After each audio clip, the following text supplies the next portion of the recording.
Retour pour continuer notre émission.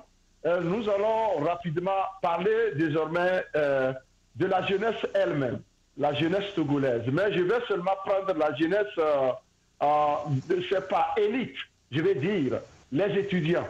Parce que quand vous regardez le parcours de la jeunesse togolaise, disons que les étudiants togolais ont beaucoup donné. Les étudiants des années 90. dont j'ai eu l'honneur d'être membre, et peut-être que je vais le révéler aujourd'hui aussi ici. Je fus président du CUB entre 2016 et 96. Et nous avons quand même fait de notre mieux, on a fait un peu. Et on a fait quand même ce que les gens attendaient d'un étudiant. Et je pense que plus tout récemment, Police Activi en a fait ses preuves. Mais depuis un temps, nous remarquons que les étudiants que nous avons aujourd'hui, ceux-là à qui je parle directement aujourd'hui, nous avons remarqué une apathie, n'est-ce pas, de ces étudiants-là vis-à-vis de l'engagement politico-social, de l'engagement même citoyen. Et quand je regarde tout ça là, ça me fait mal. La fois passée, un ami m'a dit qu'il était en train de traverser le campus. Il a vu des étudiants transporter des chaises. Et il a tourné pour demander à l'autre avec qui il marchait, il y a un événement, y a-t-il un événement au campus aujourd'hui? Il dit non, c'est des étudiants qui transportent les chaises de leur maison pour aller, n'est-ce pas, les utiliser dans les amphis afin de pouvoir suivre les cours. Quand j'ai appris ça ici, j'ai pleuré parce que on ne peut pas dégravoyer l'étudiant jusqu'à ce point. Et pendant ce temps, l'étudiant togolais, ça ne lui dit rien. La dernière fois, il y a de cela 2 semaines, un leader étudiantin est allé à Kara pour bosser pour les étudiants. On l'a bastonné, on l'a molesté, on l'a blessé. Le même jour, ou bien le lendemain, les étudiants étaient encore dans les amphis, à même le sol, en train de suivre les cours, comme si rien n'était arrivé à leurs camarades. Monsieur Sativi, moi en tout cas, je ne comprends pas cette situation. Vous pouvez m'aider à comprendre cela. Bon, professeur, c'est des choses qui nous ahurissent presque tous les jours. Je parle des conditions de vie et d'études des étudiants des universités de Lomé et de Kara.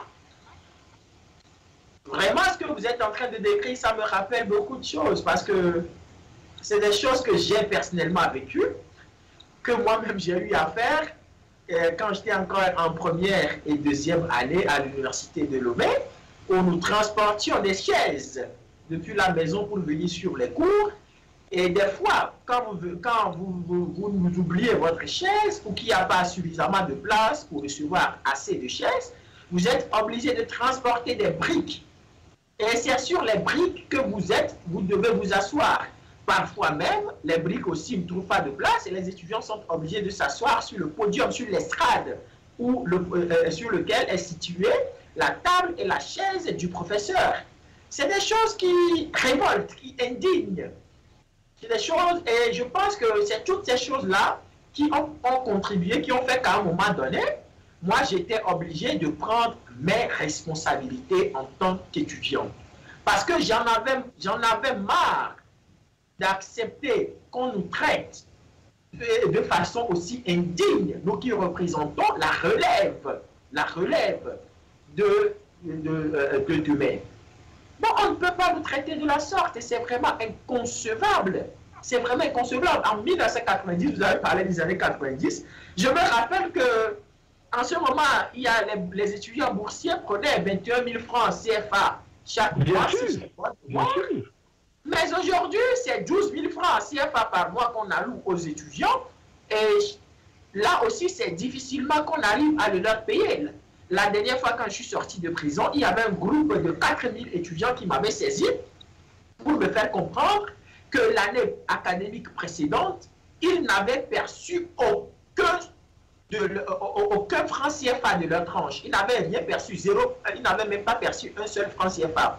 Et c'est une situation qui m'a beaucoup révolté. Comment est-ce que des gens qui de servir la République peuvent se comporter comme ça. Des étudiants qui ont été privés de leurs droits, de leurs dûs pendant toute une année, qui étaient obligés d'aller faire des prêts pour se payer les documents et supports de cours dont ils avaient besoin, c'est vraiment choquant et révoltant.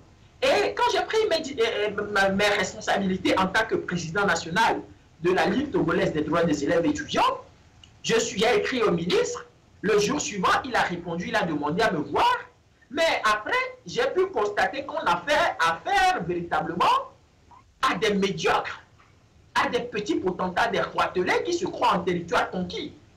Et moi, je le lui avais exprimé que ce n'est que sous le règne de Faure Gnassingbé que des types pareils peuvent aussi se dire qu'ils sont ministres.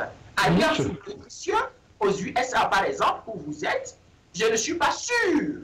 Je ne suis pas sûr que Donald Trump, même avec tout ce qu'on lui reproche, peut accepter de prendre un tel monsieur dans son gouvernement. Même le directeur de cabinet, je ne suis pas sûr. Et c'est bizarrement ces personnes-là qui prétendent diriger ce pays. Bon, de toute façon, ça ne nous surprend pas puisqu'ils sont pareils à celui qui les a désignés. Et la poule ne pouvait jamais désigner le canard. Et tous, ils sont pareils, voilà pourquoi ils se retrouvent, ils se désignent pour être ministres et autres. Mais parlons maintenant de l'attitude de la jeunesse. Je pense que la jeunesse, comme vous l'avez dit, avait beaucoup donné dans cette lutte de libération du Togo. La jeunesse de 1990 a beaucoup donné et nous avons été beaucoup, personnellement, j'ai beaucoup été inspiré par les actions que la jeunesse estudiantine a menées en ces temps. Quand on parlait des doglos, de tous ces étudiants qui ont eu à mener la lutte contre Yadema, qui étaient restés droits dans leur boîte. Quand on parle de mon aîné, Jean-Paul Oumolou, des Lawson, des Lamboni, de tout ce qu'ils ont pu faire, je suis émerveillé et stupéfait. Et c'est des choses comme ça qui m'ont donné le courage de continuer par faire ce que je faisais. Mais il faut aussi relever qu'à un moment donné, il y a eu beaucoup de trahisons, il y a beaucoup de gens qui faisaient uniquement la lutte pour se faire remarquer et se faire acheter par le régime en place. Nous avons des cas d'Adi Seibou qui avait porté l'espoir de toute la jeunesse estudiantine et qui, à la fin, avait dévié à 360 degrés. Donc, c'est des choses comme ça qui font que les étudiants hésitent beaucoup. Mais depuis un temps, depuis mon arrivée, je pense que la donne est en train de changer. Il y a beaucoup d'étudiants qui ont commencé par prendre conscience. Et depuis que je suis sorti, je suis allé au moins 2 à 3 fois sur le campus. J'ai pu constater que les étudiants, aujourd'hui, ils sont plus clairvoyants qu'ils ne l'étaient il y a 2 et 3 ans. Donc, c'est déjà un acquis. Mais nous allons continuer toujours par nous battre pour que tous les étudiants togolais puissent comprendre que le changement, qu'il faudrait d'abord que si le changement doit aujourd'hui devenir une réalité, il va falloir qu'ils se battent également, qu'ils prennent également leurs responsabilités. Et c'est en cela que moi j'ai l'habitude de leur dire que si vous autres qui avez la chance d'aller à l'école, si vous autres qui avez la chance de lire les grands documents, de lire un peu la Révolution française, la Déclaration universelle des droits de l'homme, la Déclaration des droits de l'homme et du citoyen en France, tout ça, ben, vous ne vous engagez pas. C'est vos parents qui sont analphabètes qui vont le faire. Donc, j'essaie quand même de les conscientiser. Les amis tentent également de le faire. Et je pense que d'ici là, les étudiants vont s'exprimer également. Parce qu'il y avait déjà un groupuscule d'étudiants qui a été manipulé entre-temps et qui disaient qu'ils étaient pour le 4e mandat de Faure Gnassingbé. Et bon, il y a beaucoup d'étudiants, beaucoup de gens qui se sont indignés par rapport au fait que des étudiants entre griffes avaient appelé à soutenir le 4e mandat de Faure. Moi, j'ai plutôt dit que c'est une bonne chose. Parce que aujourd'hui, ces étudiants, ils ont appelé à tel, personne ne les a brimés, personne ne les a réprimés. Bon, au contraire, au sein du régime, au sein des ministères, au sein du gouvernement, on les a plutôt félicités. Et on a plutôt exhibé cela comme un trophée de guerre que des étudiants, des supposés étudiants, appellent Faure Gnassingbé à briguer un 4e mandat. Donc si demain, ils me voient, ils voient d'autres étudiants, ils voient les étudiants de l'université de Lomé de Kara sortir nombreux pour dire « Stop, ça suffit, il faut que tu partes ». alors je pense qu'ils doivent également accepter notre opinion, parce que nous ne sommes pas obligés d'être d'accord avec eux. Et ces étudiants, il y a beaucoup de camarades qui m'ont interpellé, qui m'ont dit, bon, on doit le faire quoi? Bon, pourquoi est-ce qu'ils font ça? Ils ont quel intérêt? J'ai dit, mais il y a des gens qui ont des parents ministres, il y a des gens qui ont, bon, des parents bras longs, bien sûr, il faut le rappeler que c'est des bras longs, des oncles, des tantes, des machins, qui sont dans le système, qui ont des positions et qui leur ont dit, bon, allez étudier, à la fin, même si vous ne sortez pas avec un bon diplôme, tout ça, bon, on va vous trouver quelque chose à faire ici, il y a des promesses. Donc, ils savent que si aujourd'hui leur tante et oncle partent, les promesses indues qu'on leur a faites ne pourront plus être réalisées. Donc, ils sont obligés de demander à ce que le système puisse rester, afin qu'eux aussi, demain, dans 3-4 ans, ils puissent avoir ce poste indu qui, normalement, ne leur revient pas. Donc, je pense qu'ils sont dans leur rôle. Ils font partie du système que nous sommes en train de combattre. Ce n'est que le prolongement du système au campus. Parce qu'il ne faut pas oublier que le campus représente un peu le Togo en miniature. Parce que là, il y a presque toutes les ethnies, il y a toutes les religions, il y a toutes les classes sociales.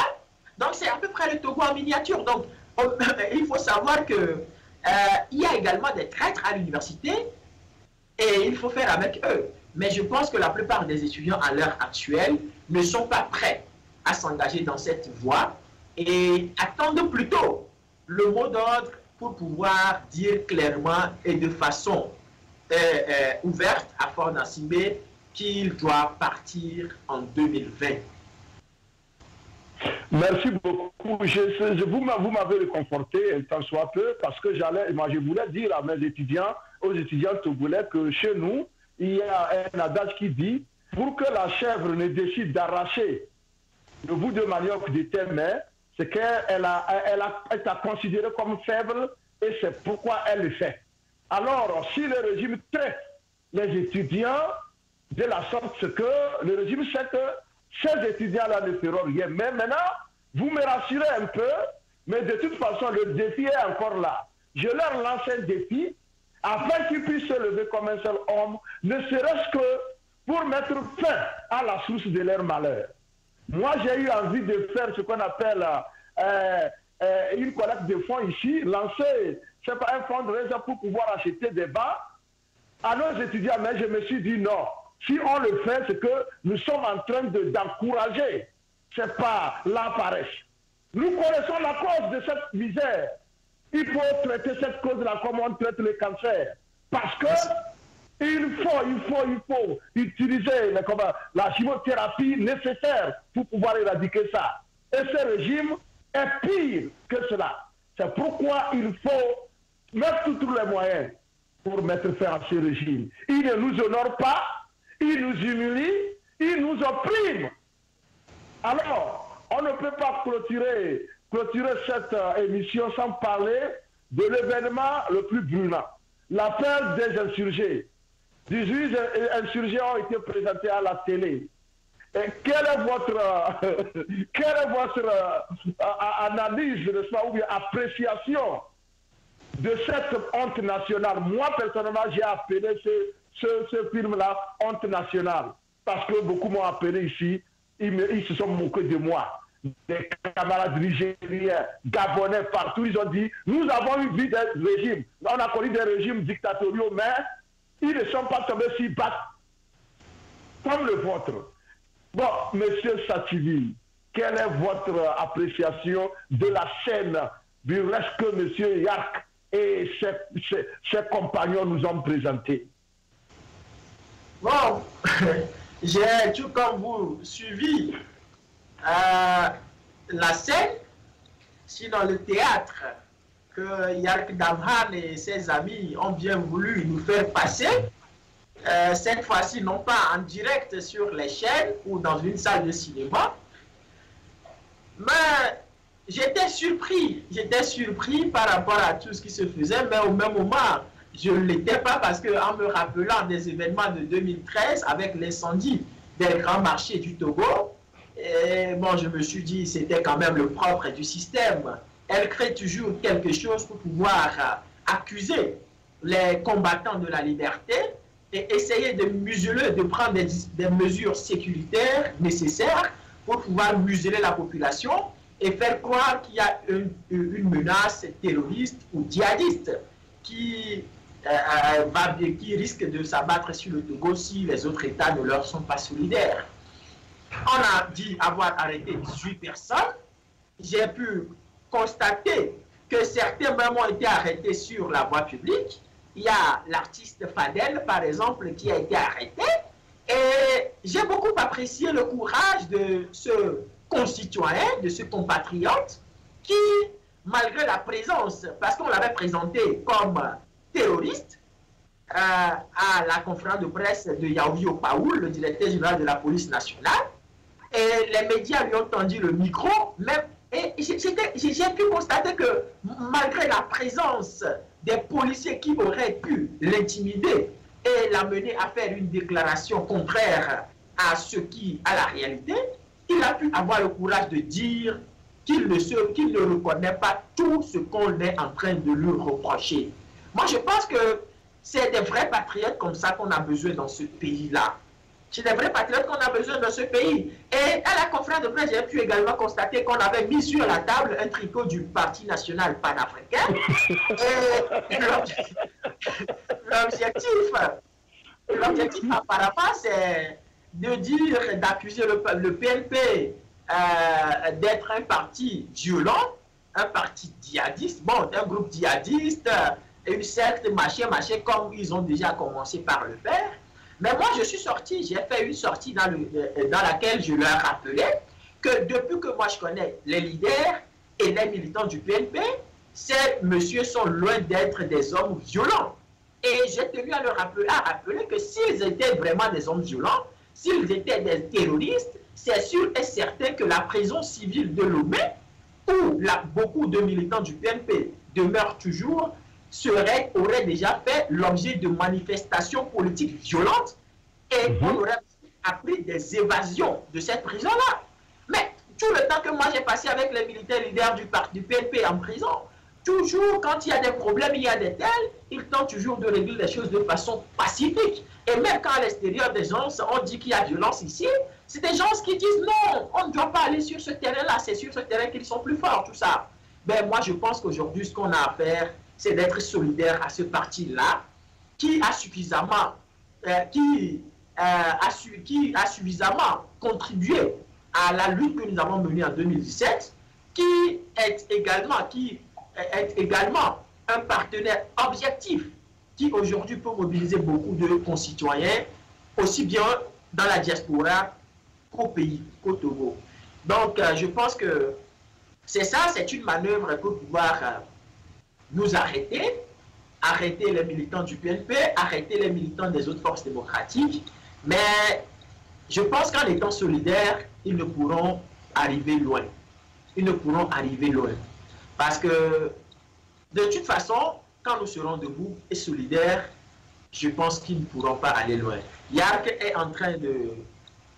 bon, en tout cas, ils sentent leur déclin et ils sont en train de se fourvoyer comme la poule égorgée, afin de pouvoir survivre. Mais le couteau est déjà passé par là. Qu'il sursaute, qu'il court dans tous les sens, c'est sûr et certain qu'il va finir par se calmer parce que la mort va l'attraper. Ah ouais, ça c'est clair. Merci beaucoup. Je vais vous demander de dire votre mot de fin, puisque nous approchons presque la fin de notre émission. Mais avant que de vous donner la parole, j'ai voulu juste préciser que selon certaines sources, c'est pas auprès du lieu de détention de ses amis, de ses frères qui sont innocemment arrêtés, il semble que le fait que certains parmi eux n'ont pas, c'est pas à déclarer lettre par lettre ce qu'on leur a dicté, parce qu'on a pris près de 3 jours de leur faire bûcher, ce qu'il faut déclarer pour s'incriminer. Mais le courage de ces gens-là a fait que ils ont dit la vérité qu'ils connaissent. Il semble qu'au retour, ça n'a pas été du tout facile pour eux. Ils ont torturé ces derniers. Et nous tenons ici à dénoncer cela. Et je dénonce cela et je demande à Fort, parce que c'est lui que tout ceci la bénéficie. S'il est content de voir que de notre citoyens soient jetés en prison torturé parce qu'on veut que lui gagne son pouvoir, il n'a qu'à continuer. S'il est content, il n'a qu'à continuer de faire torturer les Togolais parce qu'il veut faire le 4e mandat. Nous dénonçons avec la dernière rigueur ce machiavélisme d'un autre âge. Votre mot de faire, M. Sativi. Oui, tout ce que je peux dire, c'est d'appeler nos concitoyens à s'organiser.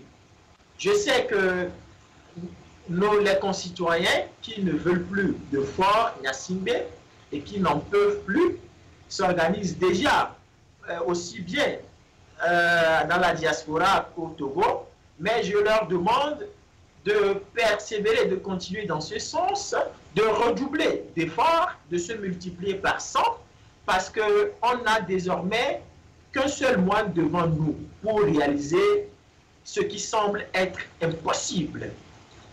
Ils ont annoncé leur parodie d'élection présidentielle sur le 22. Ils ont précisé au même moment que la campagne va commencer le 6 février. Et je pense que nous n'avons désormais que de ce jour, de 7 décembre, à la fin du mois, peut-être. Donc, il faudrait que tous nos concitoyens puissent s'organiser, que tous nos concitoyens puissent se relever, que ceux qui sont désespérés puissent reprendre courage et dire « nous pouvons le faire ». Parce que d'autres peuples l'ont fait. Et nous aussi, nous pouvons le faire. Ne soyons pas pessimistes, soyons toujours optimistes. La lutte, elle a duré, mais bientôt, elle finira parce que je sais et je suis convaincu que notre victoire à nous, elle est proche. Refaisons encore une fois ce que nous avons fait en 2017, c'est-à-dire la mobilisation que nous avons eu à faire en 2017 et 2018. Et je sais que si on essaie de bien gérer cette fois-ci ce mouvement-là, je sais que Fort Gnassingbé va dégager. J'en suis très, très convaincu. Et il faudrait également que nos concitoyens qui nous suivent puissent également l'être. Donc, c'est ce que je tiens à dire. Et te remercier également pour l'honneur et la considération que tu m'as fait d'inviter dans cette émission très suivie et très appréciée par nos compatriotes. Merci beaucoup. Chronique de la semaine, c'est votre maison. C'est la maison de tous ceux-là qui se battent de façon bénévole pour l'épanouissement du peuple togolais en particulier, mais des peuples africains en général. La chronique, nous l'avons dédiée à l'Afrique, parce que l'Afrique a besoin de continuer à parfaire son épanouissement. Et tous ceux-là qui partagent cette vision doivent marcher dans la chronique comme dans leur maison. Tous les jours que vous voulez venir en chronique, vous serez les bienvenus parce que c'est ce que chronique fait. Inviter les vrais Africains pour venir défendre les causes africaines. Et nous sommes très fiers et très heureux de vous avoir reçu aujourd'hui. Et je pense que nous attendons déjà. Je suis sûr que Malik n'a rien dit, mais Facebook est en train de s'exploser. Je sais. Je le sens depuis ici et je suis ok. Merci beaucoup. Ok. Ok. Merci. Ok.